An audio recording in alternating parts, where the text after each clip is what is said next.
Welcome back to DK commentary. நான் உங்கள் தனஸ்குமார். இன்றைக்கி நம்ம என்ன பார்க்க போகிறோம்னா, தங்கலான் படம் எப்படி இருக்குது அதை பற்றி தான் இந்த வீடியோவில் பார்க்க போகிறோம். அதுக்கு முன்னாடி என்னோடய சேனலை சப்ஸ்கிரைப் பண்ணாமல் இருந்தீங்கன்னா சப்ஸ்கிரைப் பண்ணிடுங்க. என்னோட இன்ஸ்டா ஐடியை ஃபாலோ பண்ணாமல் இருந்தீங்கன்னா ஃபாலோ பண்ணிக்கோங்க. டிஸ்கிரிப்ஷனில் லிங்க் தந்திருக்கேன். வாங்க வீடியோக்குள்ளே போகலாம்.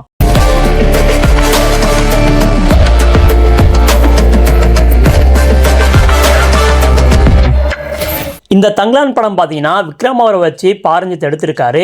இந்த படத்தை விக்ரம் அவருக்கு ஒரு பயங்கரமான ஒரு படமாக பாரஞ்சித் கொடுத்துருக்காரு அப்படின்னு பார்த்துடலாம். இந்த வேலையை செய்யறதுக்கு நம்மளை விட வேற ஆளே கிடையாதான். ஃபஸ்ட்டு இந்த படத்தோட ஸ்டோரி பார்த்தீங்கன்னா 1950 நடக்கிற ஸ்டோரி தான் இது.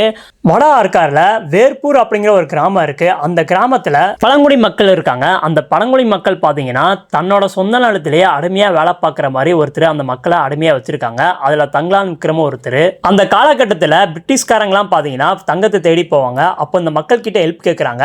அதில் விக்ரம் என்ன சொல்கிறாருன்னா, இங்கே அடிமையாக இருந்து வேலை பார்க்குறத விட பிரிட்டிஷ்காரங்க கூட போய் தங்கத்தை தேடுறதே ஒரு நல்ல வழி அப்படின்னு சொல்கிறாரு. அதனால அந்த மக்கள் பார்த்தீங்கன்னா பிரிட்டிஷ்காரங்க கூட போய் தங்கத்தை தேட போகிறாங்க. கடைசியில் அந்த தங்கம் கிடைச்சதா இல்லையா, அந்த மக்களுக்கு அவங்களோட நிலம் கிடைச்சதா இல்லையா அப்படிங்கிறதா இந்த தங்கலான் படத்தோட ஸ்டோரி. இந்த படத்தோட ஸ்டோரி பார்த்தீங்கன்னா வழக்கமான ஸ்டோரி தான். இருந்தாலும் இந்த படத்தை டெக்னிக்கலாக பார்க்கும்போது சூப்பராக இருக்குது.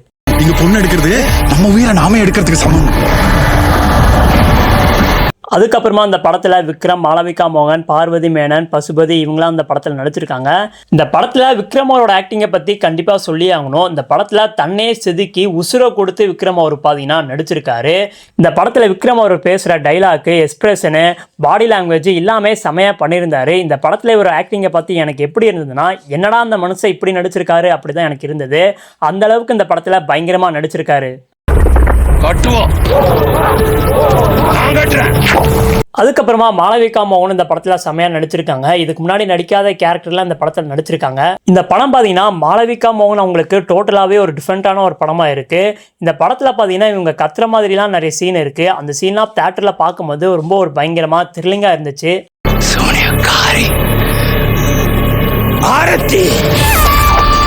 அதுக்கப்புறமா பசுபதி, பார்வதி இவங்களும் இந்த படத்தில் சூப்பராக நடிச்சிருந்தாங்க. சொல்லப்போனால் இந்த படத்தை நடிச்சவங்க எல்லாருமே செம்மையாக ஆக்டிங் பண்ணியிருந்தாங்க. நெக்ஸ்ட் நம்ம என்ன பார்க்க போகிறோம்னா, இந்த படத்தில் இருக்கிற பாசிட்டிவ் நெகட்டிவ் பற்றி தான் பார்க்க போகிறோம். ஃபர்ஸ்ட் இந்த படத்தோட பாசிட்டிவ் பற்றி பார்த்துடலாம். இந்த படத்தில் ரொம்ப பெரிய ஒரு ப்ளஸ்னா நான் என்ன சொல்லுவேன்னா, ஜிவி பிரகாஷ் அவரோட மியூசிக் தான். இந்த படத்தில் மினிக்கி மினிக்கி சாங்கு, அறுவடை சாங்கு எல்லா சாங்குமே சூப்பராக கம்போஸ் பண்ணியிருக்காரு. அதுக்கப்புறமா இந்த படத்தோட பேக்ரவுண்ட் மியூசிக்லாம் கேட்கும்போது செம கூஸ்பம்ஸாக இருந்தது. சொல்லப்போனால் அந்த படம் எங்கெல்லாம் டவுன் ஆகுதோ அங்கெல்லாம் ஜிவி பிரகாஷ் அவரோட மியூசிக் தான் இந்த படத்துக்கு தூணா நின்றுருக்கு. அந்த அளவுக்கு குலமாசா அந்த படத்துக்கு மியூசிக் கம்போஸ் பண்ணியிருக்காரு.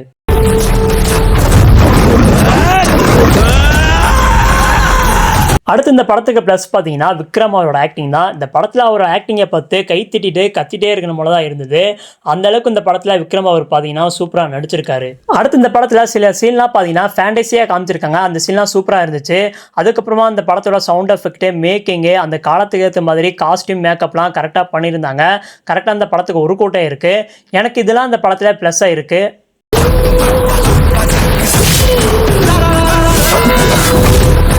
எனக்கு இந்த படத்தில் எதுதான் நெகட்டிவாக இருக்குன்னா, அந்த படத்துக்கு ரைட்டிங் சரியில்லை. இன்னும் பாரஞ்சித் அவர் பார்த்தீங்கன்னா இந்த படத்துக்கு டைம் எடுத்து இந்த படத்தோட ஸ்டோரியை நல்லா எழுதி எடுத்திருந்தா அந்த படத்தோட ரேஞ்சே வேற மாதிரி இருந்திருக்கும். அதுக்கப்புறமா அந்த படத்துக்கு விஎஃப்எக்ஸ் சரியில்லை. கரிஞ்செடுத்த பாம்புலாம் காமிக்கிறாங்க, அதெல்லாம் ரியாலிட்டியாகவே தெரியல, அப்படியே கிராபிக்ஸ் மாதிரி தெரியுது. அதை ஒழுங்காக பண்ணியிருக்கலாம். அடுத்து இந்த படத்தில் ட்விஸ்ட் வச்சுருக்காங்க. அந்த ட்விஸ்ட் பெருசாகவே இல்லை, ஓகே அப்படி சொல்கிற மாதிரி தான் இருக்குது. அதை இன்னும் பெட்டராக பண்ணியிருந்தா நல்லா இருந்திருக்கும். அதுக்கப்புறம் அந்த படத்தில் சில டைலாக்லாம் புரியவே இல்லை, அது இன்னும் நல்லா பண்ணியிருக்கலாம். எனக்கு இதெல்லாம் இந்த படத்தில் நெகட்டிவாக இருக்குது. மொத்தத்தில் இந்த படத்தை பார்க்கலாமா வேண்டாமா அப்படின்னு கேட்டிங்கன்னா கண்டிப்பாக பாருங்கள். கண்டிப்பாக பார்க்க வேண்டிய ஒரு படம் தான் இந்த தங்கலான். சில பேருக்கு இந்த படம் கனெக்ட் ஆகும், சில பேருக்கு கனெக்ட் ஆகுது. அதுக்குன்னு இந்த படத்தை பார்க்காம இருக்காதீங்க.